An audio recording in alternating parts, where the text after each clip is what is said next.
21 November সকাল 10:38। 5.7 মাত্রার ভূমিকম্পে কেঁপে উঠল ঢাকাসহ দেশের বিভিন্ন এলাকা। উৎপত্তিস্থল নরসিংদীর মাধবদী।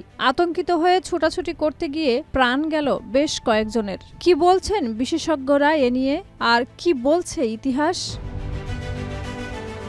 কোনো অঞ্চলে সাধারণত 100 থেকে 150 বছর পর বড় ধরনের ভূমিকম্পের সম্ভাবনা বাড়ে। বাংলাদেশ ও আশেপাশে সর্বশেষ বড় ভূমিকম্পের সময় পেরিয়ে গেছে প্রায় 100 বছর। তাই বড় ধরনের ভূকম্পন আবারও ঘটতে পারে বলে ধারণা করছেন বিশেষজ্ঞরা।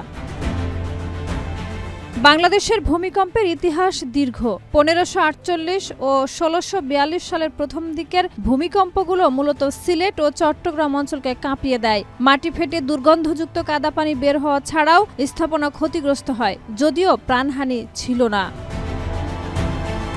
1762 সালের ভূমিকম্প ছিল সবচেয়ে বিধ্বংসী। চট্টগ্রামে মাটি ফেটে কাদা উত্থান, নদীর গতিপথ পরিবর্তন, কিছু গ্রাম ধস এবং বাকর চনক নামে পরিচিত এলাকায় প্রায় 200 লোক ও তাদের গৃহপালিত পশু ভূগর্ভে তলিয়ে যাওয়ার বর্ণনা পাওয়া যায়। ঢাকাতেও মারাত্মক কম্পন হয়। নদী, ঝিলের পানি অস্বাভাবিকভাবে নড়ে ওঠে, বহু ঘরবাড়ি ধসে পড়ে এবং প্রায় 500 মানুষের মৃত্যু ঘটে।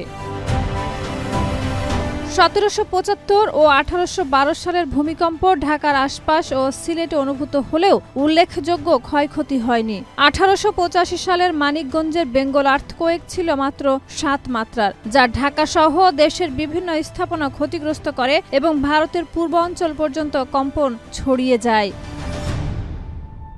1897 সালে দ্য গ্রেট ইন্ডিয়ান আর্থকোয়েক প্রায় 8 মাত্রার ছিল, ঐতিহাসিকভাবে অত্যন্ত শক্তিশালী। সিরাজগঞ্জ, ঢাকা, সিলেট সহ বৃহৎ অঞ্চল মারাত্মকভাবে ক্ষতিগ্রস্ত হয়। কুয়ায় বালি উঠে বহুতল স্থাপনা ভেঙে পড়ে এবং শুধু সিলেটেই 545 জন মারা যায়।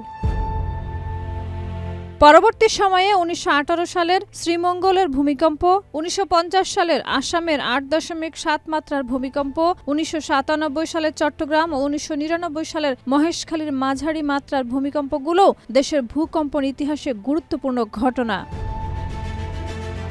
সামগ্রিকভাবে গত কয়েক শতকের ধারাবাহিক তথ্য ইঙ্গিত দেয় যে বাংলাদেশ অঞ্চলে নিয়মিত বিরতিতে শক্তিশালী ভূমিকম্প ঘটেছে এবং ভূতাত্ত্বিক অবস্থান বিবেচনায় ভবিষ্যতেও বড় ধরনের ভূমিকম্পের ঝুঁকি রয়েই গেছে। শাহিদা রুবি, মাই টিভি।